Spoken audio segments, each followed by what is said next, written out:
Hello, welcome to the channel Study with Komal. So today we will start a new chapter which is chemical reaction and equation. So it will be the part first of this chapter. So start करते हैं. Chemical reactions and equations. Are all physical changes reversible while all chemical changes irreversible? तो यहाँ पे question है ये कि जो भौतिक परिवर्तन होते हैं क्या वो रिवर्सिबल हैं जबकि रासायनिक परिवर्तन इरिवर्सिबल हैं? तो आंसर है इसका no. Physical and chemical changes both can be reversible, temporary as well as irreversible or permanent. तो इसका मीनिंग ये है कि ज़रूरी नहीं है कि जो चेंज हुआ है वो रिवर्सिबल ही हो. रिवर्सिबल का मतलब हो गया कि कोई चीज़ हमने चेंज करी उसकी किसी और स्टेट से किसी और स्टेट में, तो वो वापस फिर से पहले जैसी नहीं हो सकती. ऐसा भी नहीं है. और ऐसा भी नहीं है कि हाँ कोई चीज़ बदल गई है अपनी पहली प्रारंभिक अवस्था से दूसरी अवस्था में तो अब उसको बदला नहीं जाएगा. ऐसा भी नहीं है.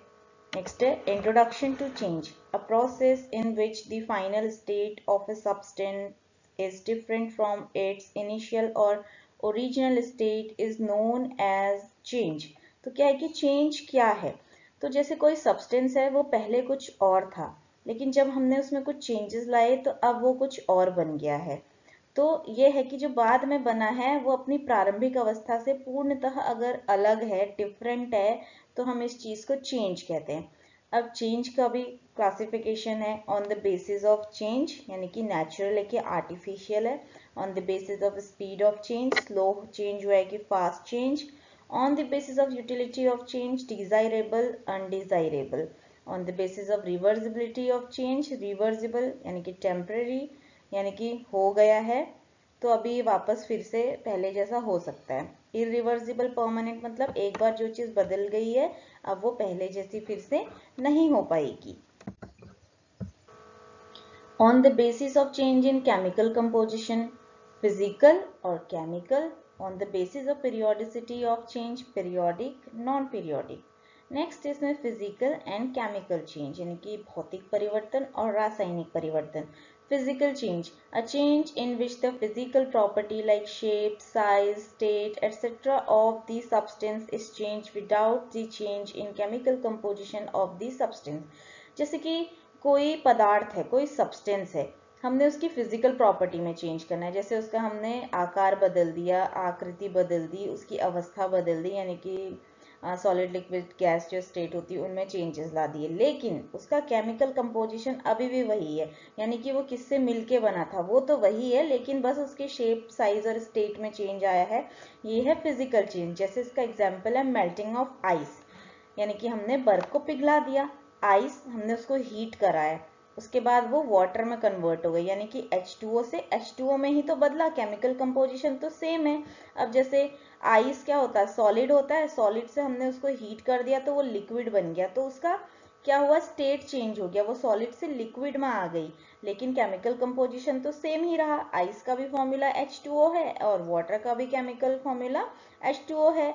ऐसे ही cutting of wood, in both cases chemical composition it not changing. जैसे आपने लकड़ी को काटा, अब लकड़ी जैसे बनी है वो तो वैसी ही रहेगी, only shape and size are changing. केवल उसका शेप बदल जाएगा, उसका साइज बदल जाएगा. ऐसे ही आप देख सकते हो, जैसे आपने कोई कागज का टुकड़ा लिया और आपने उस कागज के टुकड़े को जैसे A4 शीट मान लिया आपने, और आपने उसको कैंची से या फिर अपने हाथों से ही फाड़ के टुकड़े टुकड़े कर दिए, तो अब उसका क्या हुआ, शेप बदल गया है. पहले वो A4 शीट एक चौड़ा सा पेपर था, अब आपने उसके छोटे छोटे टाइनी पीसेस कर दिए, लेकिन उसका केमिकल कंपोजिशन तो अब भी वही है ना. कागज तो जिससे मिलके बना था अभी भी वही है, बस उसके शेप में चेंज आ गया है. नेक्स्ट है इसमें केमिकल चेंज यानी कि रासायनिक परिवर्तन. A change in which the chemical composition of substance is altered. The process of a chemical change is known as chemical reaction. तो यहाँ पर क्या होता है, जो केमिकल कंपोजिशन होती है वही अल्टर हो जाएगी, बदल जाती है यहाँ पे, तो इसलिए इस केमिकल चेंज को केमिकल रिएक्शन कहते हैं. जैसे कंबशन ऑफ चारकोल, तो क्या होगा, कार्बन के साथ अगर ऑक्सीजन मिल गई तो क्या होता है, कार्बन डाइऑक्साइड बनेगी, थोड़ी हीट जनरेट होगी और लाइट निकला। यानी कि यहाँ पे रिएक्टेंट है कार्बन और ऑक्सीजन, आगे जाके जो प्रोडक्ट बना है वो है कार्बन डाइऑक्साइड। तो यहाँ पे केमिकल कंपोजिशन कंप्लीटली बदल गई, उन दोनों को कंबाइन होकर कार्बन डाइऑक्साइड बन गया है। नेक्स्ट है रस्टिंग ऑफ आयरन, यानी कि लोहे में जंग लग जाना। तो आयरन ने ऑक्सीजन के साथ और वाटर वेपर के साथ मिलकर रिएक्शन करी, तो टोटली एक अलग प्रोडक्ट बन गया रस्ट, यानी कि जंग, जिसे हम हाइड्रेटेड फेरिक ऑक्साइड कहेंगे। जैसे कि आपने देखा होगा आपके घर में रेलिंग होती है लोहे की, तो जब आप उसे नई नहीं लगाते तब तो वो एकदम चमक रही होती है। अब वो घर के बाहर है तो ऑब्वियसली वो ऑक्सीजन के कांटेक्ट में है, बाहर ओस वगैरह गिरती है, बारिश होती है तो वो वाटर वेपर के कांटेक्ट में भी आता है, तो उस आयरन का कलर धीरे धीरे अलग होने लगता है। जैसे वो पहले शाइनी था तो वो उतना शाइनी नहीं रहता, आपने देखा वो उसमें जंग लग जाती है, तो यही हाइड्रेटेड फेरिक ऑक्साइड है। तो यहाँ पे भी आपने देख लिया कि तीन चीजों ने कंबाइन होके जंग को बना लिया, तो यहाँ पे भी केमिकल कंपोजिशन बदल गई, तो रिएक्टेंट ने मिलके एक नया प्रोडक्ट बना दिया है, तो ये भी केमिकल कंपोजिशन में चेंज हुआ है, तो ये एक केमिकल चेंज है। Physical and chemical changes both can be reversible, temporary as well as irreversible or permanent. तो जो फिजिकल और केमिकल चेंजेस होते हैं ये दोनों ही रिवर्सिबल भी हो सकते हैं और इरिवर्सिबल भी हो सकते हैं। जैसे इसकी कुछ एग्जांपल्स हैं, यहाँ पे हम पहले ये बताएंगे कि ये फिजिकल चेंज है कि केमिकल चेंज है, फिर ये बताएंगे उसके आगे टेबल में कि ये रिवर्सिबल है कि इरिवर्सिबल है। जैसे कि cutting wood to sawdust, तो ये एक फिजिकल चेंज हो गया। आपने लकड़ी को काटा, उससे काटते हुए दरदरा सा निकलता है, तो वो सब भी फिजिकल चेंज रहा। क्यों? क्योंकि लकड़ी तो वही है ना, उसका केमिकल कंपोजिशन तो वही है, उसका शेप एंड साइज चेंज हुआ है, लेकिन ये एक इरिवर्सिबल चेंज कहलाएगा, मतलब ये परमानेंट हो गया। अब क्योंकि आप उन लकड़ी के टुकड़ों को आप आपस में फिर से जोड़ थोड़ी ना सकते हो, जिसको आप फिर से पहले जैसा नहीं कर सकते, वो हो गया परमानेंट, यानी कि इरिवर्सिबल चेंज। लेकिन अगर साइंस के हिसाब से देखें तो ये फिजिकल चेंज के अंडर आएगा। And after that second example is evaporation of water, यानी कि आप पानी को भाप के रूप में जब देखते हो तो ये एक फिजिकल चेंज है। क्यों? क्योंकि भाप, जो पानी की भाप होगी, वेपर बनेंगे, वो भी तो H2O है उसका केमिकल फॉर्मूला, और आगे वाटर का फॉर्मूला भी H2O ही है। तो जो भाप से हम पानी बना सकते हैं, पानी से हम वापस से भाप बना सकते हैं, तो ये क्या हो गया, ये एक रिवर्सिबल चेंज हो गया, यानी कि इसको हम आगे को बदल सकते हैं। रस्टिंग ऑफ आयरन, लोहे में जंग लग जाना, ये केमिकल चेंज है क्योंकि यहाँ पे कंप्लीटली नया प्रोडक्ट बन गया और इसको हम बदल नहीं सकते, इसलिए ये इरिवर्सिबल चेंज है। फिर है इलेक्ट्रोलिसिस ऑफ वाटर, यानी कि H2O को जब हम इलेक्ट्रिक करंट के द्वारा तोड़ देते हैं, उसके मॉलिक्यूल्स में H2 और O2 में डिसोशिएट कर देंगे उसको, तो ये केमिकल चेंज हो जाएगा। लेकिन क्या ये रिवर्सिबल है, यानी कि H2 और O2 से हम वापस से H2O भी बना सकते हैं, और जब हम उसमें इलेक्ट्रिक करंट फ्लो करके उसको डिसोशिएट करेंगे तो वो टूट भी सकता है, तो ये रिवर्सिबल हो गया, इसे हम पहले के जैसा भी कर सकते हैं। मतलब इसमें हम दोनों चीजों को वापस से प्राप्त कर सकते हैं, प्रोडक्ट से रिएक्टेंट भी, रिएक्टेंट से प्रोडक्ट भी। और जब रिएक्टेंट से प्रोडक्ट तो बन गया लेकिन प्रोडक्ट से उसका रिएक्टेंट नहीं मिल पा रहा है, तो वो हो जाएगा हमारा irreversible. Characteristic of chemical reaction, तो कैरेक्टरिस्टिक क्या है केमिकल रिएक्शन के?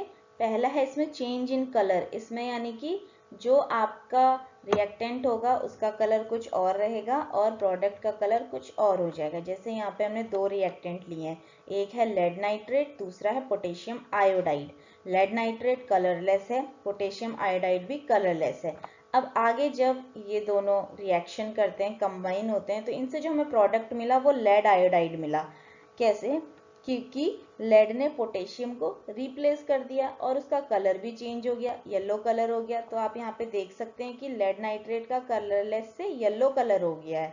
लेड नाइट्रेट जब लेड आयोडाइड में बदला तो वो येलो कलर का हो गया, तो ये यहाँ पे हमने देख लिया चेंज इन कलर, प्लस इसमें पोटेशियम नाइट्राइट हो जाएगा और वो कलरलेस ही रहेगा। अब यहाँ पे सेकेंड इसमें फॉर्मेशन ऑफ प्रेसिपिटेट। अब ये जो हमें यहाँ पे लेड आयोडाइड मिला है येलो कलर का, ये एक इनसॉल्युबल सा सॉलिड होगा। आपने देखा होगा थोड़ा दरदरा सा थिक सा पेस्ट सा आ जाएगा यहाँ पे, तो वो प्रेसिपिटेट है। तो यहाँ पे फॉर्मेशन ऑफ प्रेसिपिटेट भी हो गया। थर्ड है इसमें इवोल्यूशन ऑफ गैस, जैसे कि बेकिंग सोडा होता है NaHCO3, हमने एसिड बेस एंड सॉल्ट में पढ़ा था NaHCO3 के बारे में, तो वो सॉलिड फॉर्म में है, प्लस हमने उसमें विनेगर मिलाया जो कि एक्वस फॉर्म में है, तो उसके बाद हमें जो प्रोडक्ट मिलेगा वो एक सॉल्ट होगा जो कि एक्वस फॉर्म में होगा।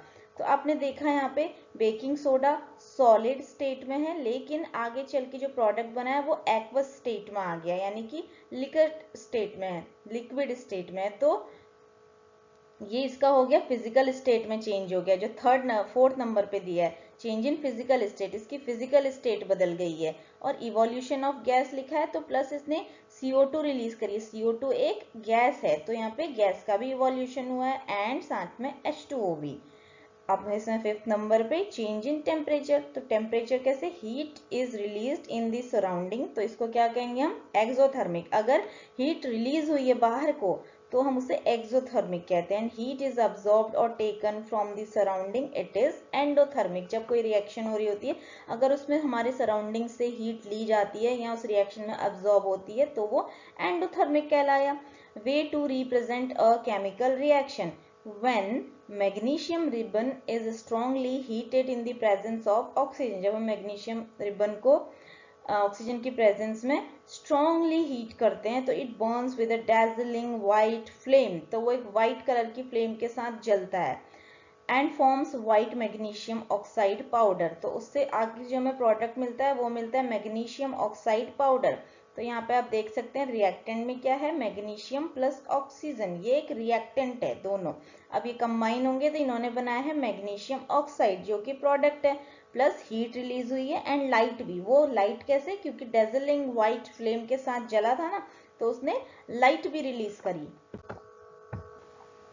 रिएक्टेंट्स यानी कि अभिकारक क्या है, substance that undergo a chemical change, मतलब वो सब्सटेंस या वो पदार्थ जिसमें केमिकल चेंज होता है।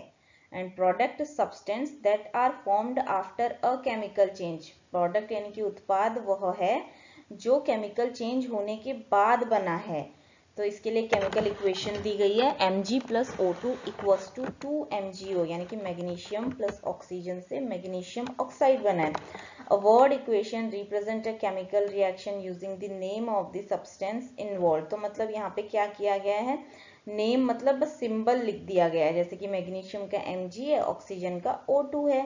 A chemical equation is shorter and faster way of representing a chemical equation in terms of symbol and formula of the different reactant and product, तो ये क्या होता है, वो काफी शॉर्टर और फास्टर वे है अगर हम सिंबल से रिप्रेजेंट कर देते हैं किसी भी रिएक्शन को और आगे जो प्रोडक्ट बन रहा है उसे भी, जैसे कि Mg प्लस O2 हमने लिखा, इससे हमने MgO बना दिया, तो यहाँ पे क्या है LHS इक्वल्स नॉट RHS, तो यहाँ पे LHS और RHS बराबर नहीं है, क्यों, क्योंकि Mg देखो इधर रिएक्टेंट में Mg एक है लेकिन प्रोडक्ट में भी Mg एक है, ये तो यहाँ पे बराबर है, लेकिन O2 ऑक्सीजन के तो दो मॉलिक्यूल यूज है ना, तो प्रोडक्ट में ऑक्सीजन एक ही है, तो ये आपस में LHS इक्वल नॉट RHS हो गया है। तो Mg जैसे कि यहाँ पे लिखा भी है 1 है LHS साइड और RHS साइड भी 1 है, लेकिन O LHS में तो 2 है लेकिन RHS में 1 है, तो is the chemical reaction balanced, no, number of atom of reactants equal not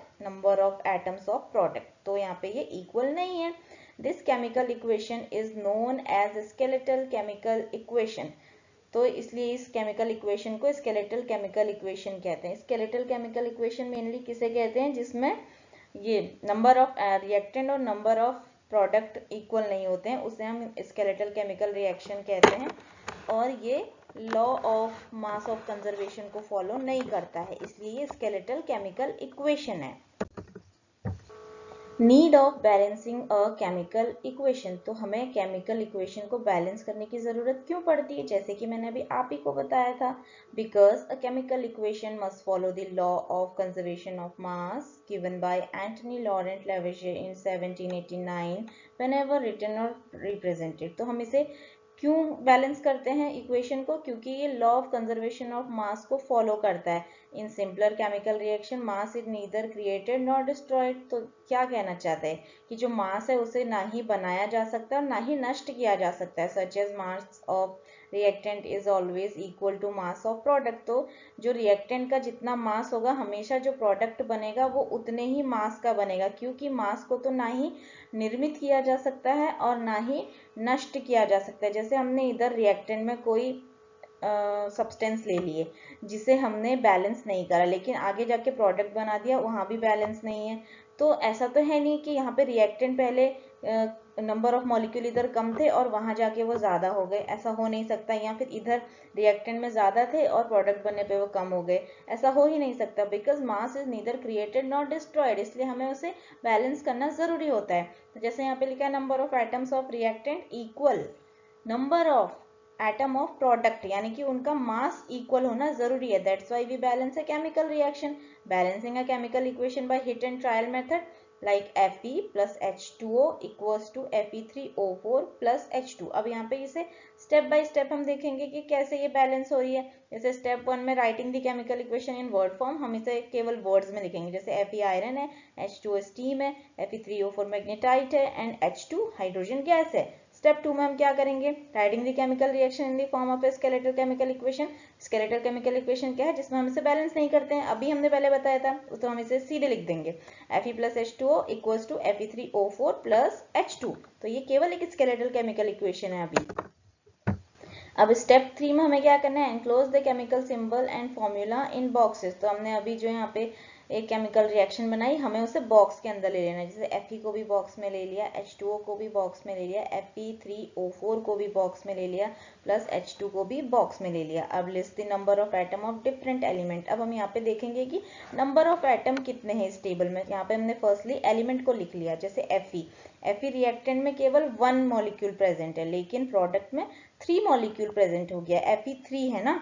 ऐसी इधर रिएक्टेंट में H2O है, तो यानी कि H2 2 मॉलिक्यूल प्रेजेंट है रिएक्टेंट में, और प्रोडक्ट में भी 2 मॉलिक्यूल प्रेजेंट है, जो कि हाइड्रोजन गैस लिबरेट हो रही है। और O यानी कि ऑक्सीजन, रिएक्टेंट में H2O के साथ O है तो वो केवल 1 मॉलिक्यूल प्रेजेंट है, लेकिन जब प्रोडक्ट बना है तो वो O4 है, तो यानी कि नंबर ऑफ प्रोडक्ट में वो 4 मॉलिक्यूल प्रेजेंट हो गया है। अब स्टेप 5 में हम इसे बैलेंस करने का तरीका देखेंगे। Start balancing the compound reactant और product that contain the maximum number of atom in that compound. Balance the element with the maximum number of atom following these criteria. The compound will be Fe3O4 and element will be oxygen O। तो अब यहाँ पे हम इसे element wise balance करेंगे। आप इस table में देखेंगे, जैसे यहाँ पे एलिमेंट है आयरन, हाइड्रोजन एंड ऑक्सीजन, तो number of atom LHS side और number of atom RHS side.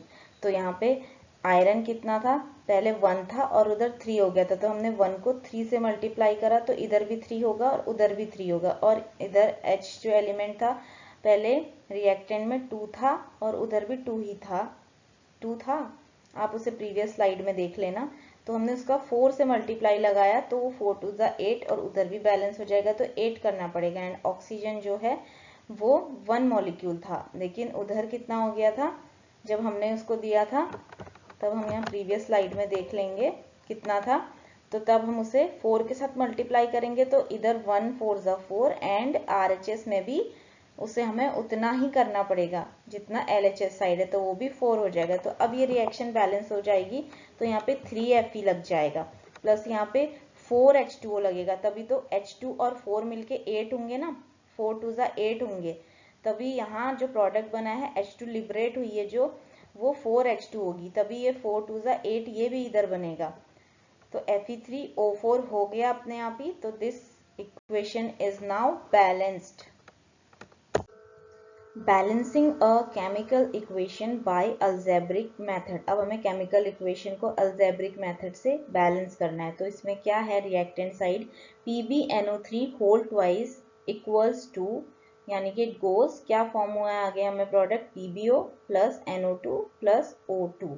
तो इसके स्टेप 1 में हमने क्या करा, right the chemical equation and it's stoichiometric coefficient in the form of ABCD in front of reactant and product. तो हमें रिएक्टेंट के आगे और प्रोडक्ट के आगे ABCD इस तरह के स्टोइकियोमेट्रिक कोफिशिएंट लगा देने हैं। तो जैसे कि रिएक्टेंट साइड क्या है PbNO3 होल ट्वाइस, तो उसके आगे हमने A लगा दिया। एंड इससे जो प्रोडक्ट बना है आगे PbO, उसके आगे हमने B लगा दिया, प्लस NO2 के आगे हमने C लगा दिया, प्लस O2 के आगे हमने D लगा दिया।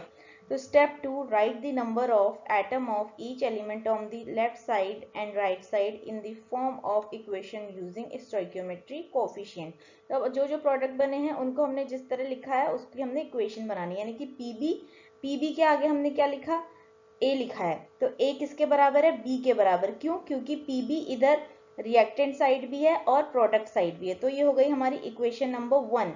एंड जो N है वो रिएक्टेंट साइड भी है और प्रोडक्ट साइड भी है, लेकिन रिएक्टेंट साइड वो कितना है, सबसे पहले तो रिएक्टेंट साइड को हमने A नाम दिया है N के लिए भी, क्योंकि N तो A साइड में भी प्रेजेंट है ना रिएक्टेंट में।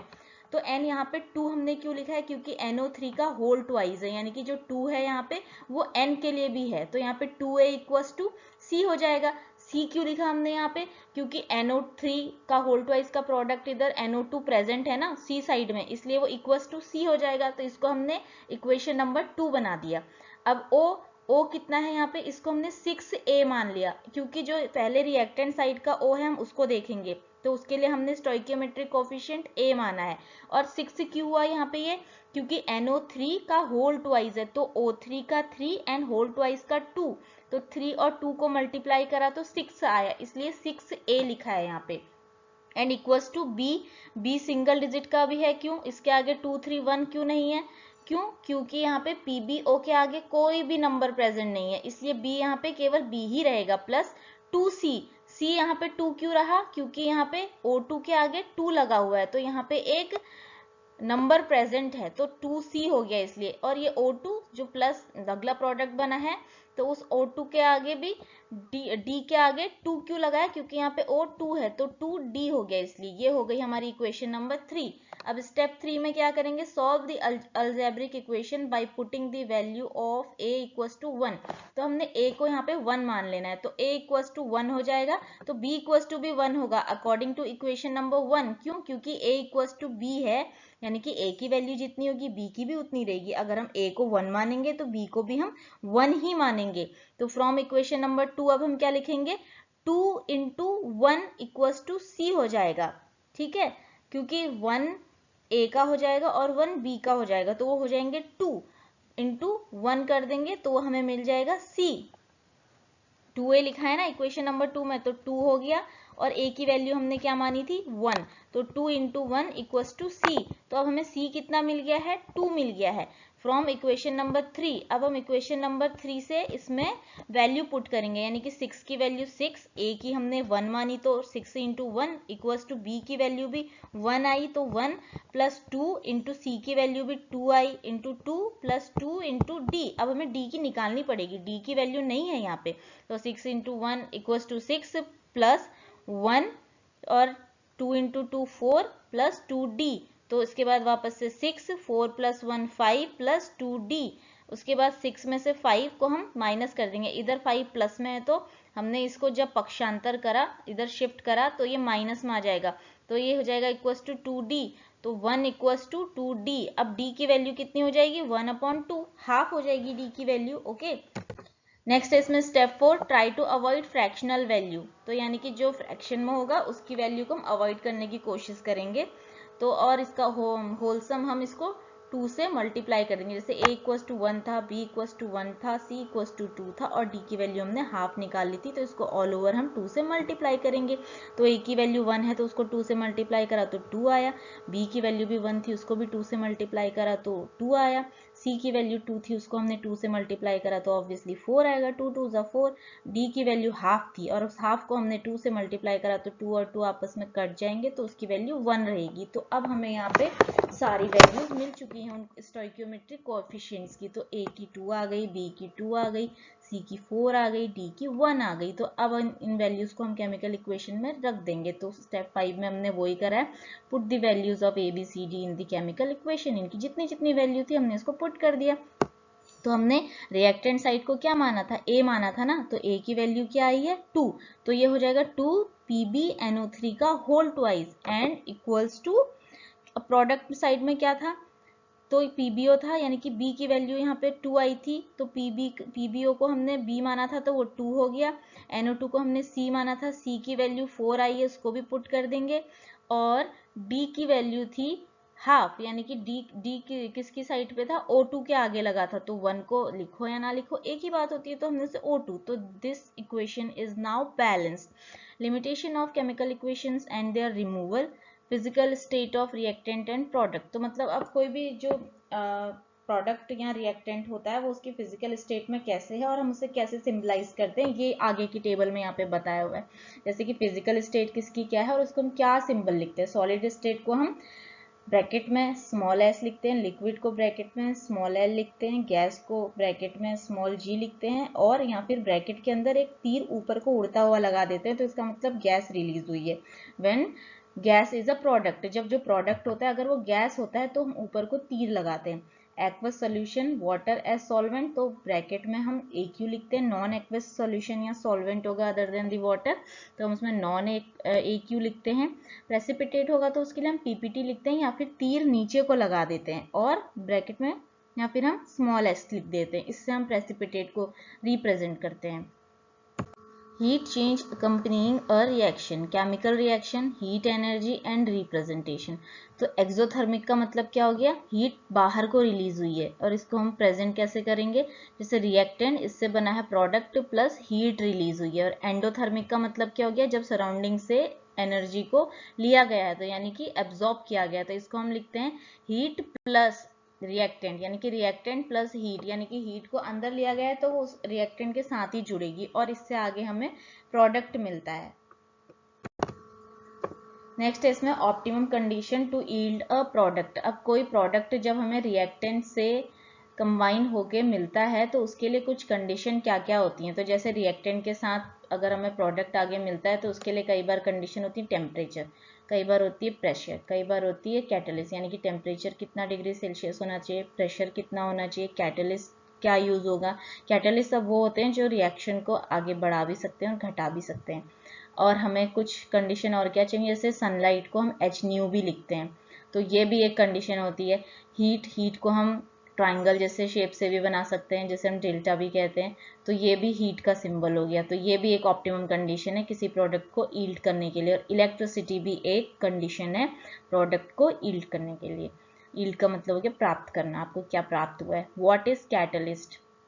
A catalyst is a substance which increase or decrease the rate of reaction without itself being consumed in the reaction। तो कैटलिस्ट को हिंदी में कहते हैं उत्प्रेरक। तो उत्प्रेरक क्या है, यानी कि कैटलिस्ट एक सब्सटेंस है विच इंक्रीज और decrease the rate of reaction. वो किसी भी रिएक्शन की दर को घटा भी सकता है और बढ़ा भी सकता है बिना उस रिएक्शन में कंज्यूम हुए, मतलब वो उस रिएक्शन में आगे घुलेगा नहीं, मिलेगा नहीं, बस वो उस रिएक्शन को घटाने या बढ़ाने का काम कर रहा है, केवल कैटलिस्ट का इतना काम है। तो ये चीज़ है कैटलिस्ट। तो यहाँ पे ये प्रेजेंटेशन खत्म होती है, आगे हम कंटिन्यू करेंगे इसके सेकंड पार्ट से केमिकल रिएक्शन एंड इक्वेशन के। तब तक के लिए आप लाइक कीजिए, कमेंट कीजिए, शेयर कीजिए एंड सब्सक्राइब कीजिए। Thank you.